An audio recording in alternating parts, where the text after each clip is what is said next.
on se retrouve aujourd'hui pour parler de Steven Gerrard qui est devenu l'entraîneur de Aston Villa. Et oui, il remplace Dean Smith. Aston Villa fait un début de saison très compliqué. Ils sont 16e de Premier League. Ils ont fait un mois de septembre et un mois d'octobre catastrophique. Et c'est quand même malheureux pour cette équipe qui a fait un mercato très ambitieux. Parce que c'est vrai que Aston Villa est 16e de Premier League. Mais on va pas se mentir, Aston Villa n'a pas du tout l'effectif pour jouer le maintien. Ils ont un effectif pour jouer les places européennes. Ils ont un effectif niveau Ligue Europa. Il faut tout simplement que cette équipe-là élève son niveau et que Steven Gerrard mette au haut niveau ses joueurs et cette équipe. Pour moi, c'est un gros coup que Aston Villa ait recruté Steven Gerrard. Déjà parce que Steven Gerrard, c'est un coach talentueux, l'un des coachs les plus prometteurs du marché, et aussi parce qu'il a fait un très très gros travail, tout simplement. Il a montré son talent avec les Glasgow de Rangers, parce qu'il ne faut pas oublier quand même que ce qu'il a fait, c'est historique. Ça faisait 10 ans que c'était le Celtic qui dominait tout en Écosse, que ça faisait 10 ans qu'il dominait le football écossais, et depuis que Steven Gerrard a signé aux Glasgow Rangers, ça a quand même changé pas mal de choses, parce que déjà la saison dernière, 10 ans après, c'est les Glasgow de Rangers qui ont été champions d'Écosse. C'est quand même une très très grosse performance. Après, c'est vrai qu'il a peut-être un petit peu moins de mérite que s'il avait fait dans un autre club, parce que ces dernières années, même si c'était le Celtic Glasgow qui dominait tout, quand il y avait une équipe derrière, c'était quand même très très très souvent les Glasgow de Rangers. Donc il avait déjà une belle base, mais ce qu'il a fait, c'est incroyable, d'éteindre cette domination du Celtic de Glasgow. Parce qu'on va pas se mentir que ces dernières années, en Écosse, le Celtic de Glasgow était quasi imbattable. Et maintenant, si on doit craindre quelqu'un, si on doit avoir peur d'un club en Écosse, c'est plus des Glasgow de Rangers que du Celtic. Parce que l'année dernière, quand même, ce qu'il a fait, remporter le championnat avec 23 points d'avance sur le Celtic de Glasgow, c'est quand même une très très grande performance. C'est une victoire quasi historique avec beaucoup de valeur. Et puis même, c'est bien ce qu'il faisait, parce qu'il a fait aussi des parcours assez respectables en Ligue Europa.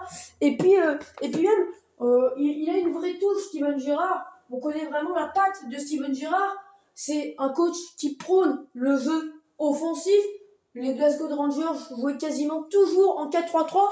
Bon, par contre, je vais pas vous mentir, je pense que Aston Villa ne jouera pas en 4-3-3, parce que c'est vrai qu'il y a des milieux de qualité comme Nagamba, comme McGinn, mais il n'y a pas beaucoup de milieux de terrain. Il n'y a que 4 milieux de terrain, et en plus, c'est vrai qu'il y a Ramsey, mais Ramsey, c'est encore un très très jeune joueur qui manque peut-être un petit peu d'expérience.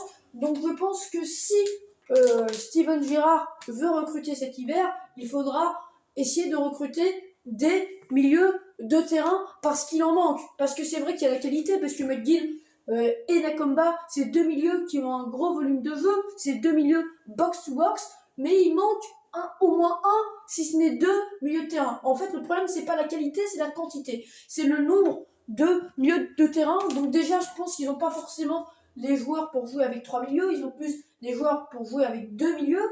Et puis aussi parce que ils ont 4 grands attaquants, ils ont 4 très très bons attaquants. Ils ont Leon Bailey, Oli Watkins, Danny Ings et Emiliano Buendia. On sait déjà que Buendia, il est très très fort dans cette position de numéro 10, même s'il ne fait pas un super début de saison. On sait que c'est quand même un rôle qui lui convient plutôt bien. Et puis si tu veux que les quatre joueurs jouent ensemble, tu es obligé de mettre un 4-2-3-1. Donc voilà, il va falloir aussi un petit peu se réinventer pour Steven Gerrard, parce qu'avec cette équipe de Glasgow Rangers, il a joué quasiment toujours en 4-3-3. Mais là, je pense qu'avec cette équipe d'Aston Villa, il jouera plus en 4-2-3-1, comme c'était le cas avec Dean Smith. Ça n'a pas forcément fonctionné. Mais ce qui est sûr, c'est que Aston Villa a plus les joueurs pour jouer en 4-2-3-1 que pour jouer en 4-3-3.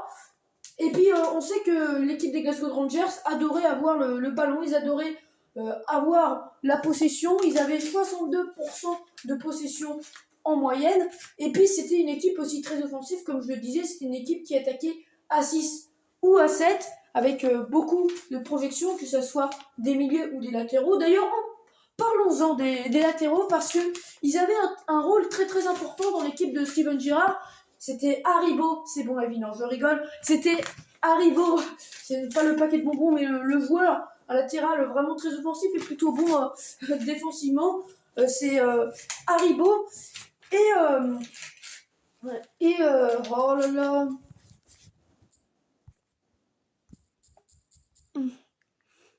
Les deux latéraux, c'était Haribo. Quand je dis Haribo, c'est pas le paquet de bonbons, mais c'est le joueur de foot. Et puis Tavernier, qui était deux latéraux très offensifs. Tavernier, déjà, ce qui était intéressant, c'est qu'il avait des stats complètement folles. Il avait des stats vraiment d'attaquant parce qu'il marquait une dizaine de buts par saison et il délivrait une dizaine de passes décisives par saison. C'est vraiment impressionnant pour un latéral. Et puis Haribo était aussi intéressant. Mais ce qui était intéressant avec ces joueurs-là, c'est qu'ils étaient bons offensivement, mais ils n'étaient pas mauvais non plus défensivement. Et on voyait que, comme je l'ai dit, ils se projetaient vraiment énormément. C'était deux latéraux très très offensifs. C'était aussi deux bons centreurs. Et c'est pour ça aussi qu'ils centraient beaucoup. Et c'est aussi parce que au Glasgow Rangers, il y avait beaucoup de joueurs qui étaient bons de la tête, notamment Alfredo Morelos. Donc on voyait beaucoup d'occasions, même beaucoup de buts qui se finissaient par un centre et par une tête. Et moi je pense qu'on pourrait voir la même chose à Aston Villa, déjà parce que Cash et Target, c'est deux latéraux assez offensifs, ils sont pas mauvais défensivement et puis ils sont bons offensivement. Et c'est des latéraux comme les aime Steven Gerrard, c'est vraiment des latéraux qui ont le profil que pourrait apprécier Steven Gerrard. Donc ça c'est déjà une bonne nouvelle. Et puis aussi parce qu'il y a des joueurs qui sont pas mauvais de la tête, que ce soit pour les coups de pied arrêtés, pour les corners, pour les coups francs comme Links par exemple, et puis même les attaquants comme Danny Ings et même Oli Watkins, qui n'est pas un joueur très très grand de taille, mais par contre qui est un joueur qui a une bonne détente. Donc on pourrait voir certaines occasions, certaines phases défensives avec des centres de Cash et de Target. Et puis aussi au Glasgow Rangers, c'était vraiment une équipe qui dominait le championnat écossais et qui dominait ses matchs. C'était une équipe qui adorait avoir le ballon, qui adorait avoir la possession. Ils avaient vraiment énormément la possession. Ils avaient 62% de possession en moyenne.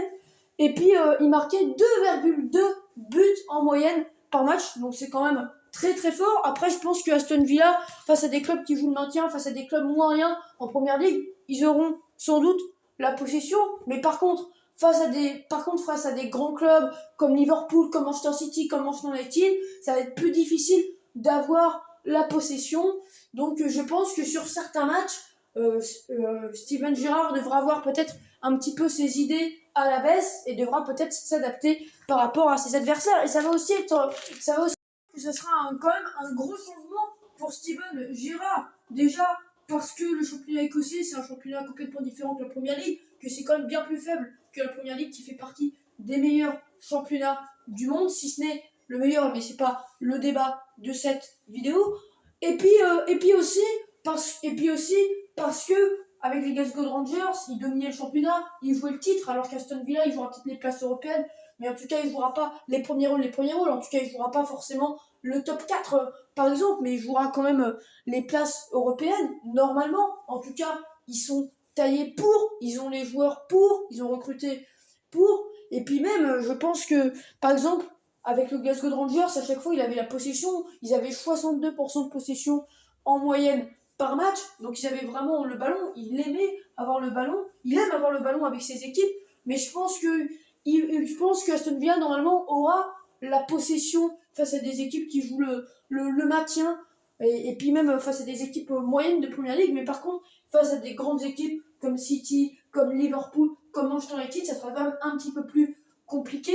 Après, peut-être qu'il se battra pour la possession, mais ce qui est sûr, c'est que ça sera quand même différent. Il y aura une moins grande domination. Et ça sera déjà pas les mêmes objectifs. Donc, à voir aussi, parce que c'est vrai que Steven Gerrard, il a fait de superbes choses avec le championnat écossais, mais il va falloir voir s'il a le niveau pour entraîner un bon club de Première Ligue. Est-ce qu'il a le niveau pour entraîner en Europe, pour entraîner dans les plus grands championnats? À voir. Et c'est un petit peu la même interrogation qu'on se pose au Barça avec Xavi. Est-ce que Xavi, bien évidemment, il a fait pareil un petit peu avec Al-Sadd, où il dominait le championnat du Qatar, mais c'est quand même différent. C'est aussi un championnat bien plus faible, donc on verra aussi ce qu'il fera avec le Barça, donc à voir. Mais en imaginant que, par exemple, Steven Gerrard réussit avec Aston Villa, qu'il fait de belles choses, que les objectifs sont atteints, ben, je pense après qu'ils pourront entraîner dans un plus grand club. Après, ils ont un beau projet, donc à voir. Et puis aussi, ils avaient une vraie armada offensive. Hein. C'était une équipe qui attaquait en nombre avec les milieux qui se projetaient. D'ailleurs, ce qui est intéressant, c'est que l'avancante Alfredo Morelos se mettait souvent sur le côté, ce qui permettait au milieu de rentrer dans l'axe et de se mettre sur certaines phases offensives dans une position d'avancante. Donc ça aussi, c'était intéressant et on pourrait peut-être le voir, surtout que Danny Ings est aussi un attaquant mobile. Et on sait que Steven Gerrard, il aime avoir des attaquants mobiles. Donc moi déjà, je pense qu'il a les styles de joueurs qui aiment plutôt bien. Parce que déjà, il a les milieux box-to-box comme il les aime les avoir. On se rappelle que Camara, c'est comme un milieu box-to-box. Parce que McGinn, la Kamba, c'est vrai que c'est des latéraux qui peuvent être défensifs, qui peuvent servir à la relance. Mais c'est des milieux de terrain qui peuvent servir à la relance. Mais c'est des milieux de terrain aussi qui peuvent se projeter et qui peuvent attaquer. Ils ont un gros volume de jeu, donc c'est bien. Et puis aussi, comme je disais, ils avaient une armada offensive. Ils marquaient 2,2 buts par match. Et là, je pense quand même qu'ils ont quand même une belle attaque. C'est parce que c'est vrai que cet été, ils ont perdu un joueur très important, le meilleur joueur de leur équipe, Jack Grealish, qui est parti à Manchester City. Mais ils l'ont quand même recruté par au moins 2 joueurs de plus, Emiliano Buendia et Leon Bailey. Emiliano Buendia qui était un superbe attaquant en Championship, qui est un très très bon dribbleur, un bon meneur de jeu, c'est un créateur, il est souvent à la baguette. Et puis en plus c'est un joueur, c'est un peu un couteau suisse parce qu'il peut jouer à plusieurs postes. Il est numéro 10, il peut jouer aussi sur le côté. Donc ça c'est aussi une bonne nouvelle. Je pense que les entraîneurs aiment bien avoir des joueurs qui peuvent jouer à plusieurs postes. Et puis, aussi parce que Leon Bailey c'est aussi un très très bon joueur. Et puis ce qui est bien c'est qu'ils ont quand même une belle attaque, ils ont 4 très très bons attaquants. Donc si ces attaquants-là se réveillent parce qu'ils font pas un bon début de saison, bah, je pense ils sont capables de faire de belles choses. C'est vrai que ces derniers temps, il manque un petit peu d'efficacité, mais c'est comme des attaquants qui ont du potentiel. Leon Bailey, avec le Bayern Leverkusen, il marquait une quinzaine de buts par saison. Danny Ings, il marquait une vingtaine de buts par saison. Emiliano Buendia, il est capable de marquer une dizaine de buts par saison. Et Oli Watkins, il est capable de marquer une quinzaine de buts par saison. Donc tu as quand même des joueurs qui marquent. Si ces joueurs-là se réveillent, si ces joueurs-là arrêtent leur disette, si ces joueurs-là se mettent au sérieux et commencent à marquer comme ils savent le faire, et ben je pense franchement qu'on pourrait voir des buts côté Aston Villa et qu'on pourrait voir du beau jeu. En tout cas, il y a quand même du talent, il y a quand même du potentiel et il y a quand même de belles choses à faire. Après, je pense aussi qu'il va falloir donner de la confiance à cet effectif-là parce qu'évidemment, il y a du potentiel, il y a du talent, il y a de bons joueurs. Il y a quand même des joueurs au niveau Ligue Europa, si ce n'est certains joueurs niveau Ligue des Champions, mais il va falloir quand même leur redonner de la confiance parce que là, ils sont dans une période difficile, ils ont perdu un nouveau coach. Et puis là, ils sont quand même 16e de Première Ligue. Ils ont vécu 2 mois très très difficiles. Après, je pense qu'il y aura toujours il y aura toujours de l'envie, il y aura toujours, je pense, de la volonté au début. Parce que au début, ce qui est sûr, c'est que les joueurs, ils veulent tout donner pour être titulaires. Donc je pense que ça serait bien aussi que cette équipe d'Aston Villa en profite pour avoir de bons résultats et pour pas trop s'éloigner des places européennes. Parce que pour le moment, ils ont que 6 points de retard sur les Européens, sur le 7e de Première Ligue qui est Brighton. Donc voilà, pour le moment, il ne faut pas s'emballer parce qu'il y a encore de la place. Rien n'est joué, il reste encore beaucoup de matchs, mais il ne faut pas prendre trop de retard non plus.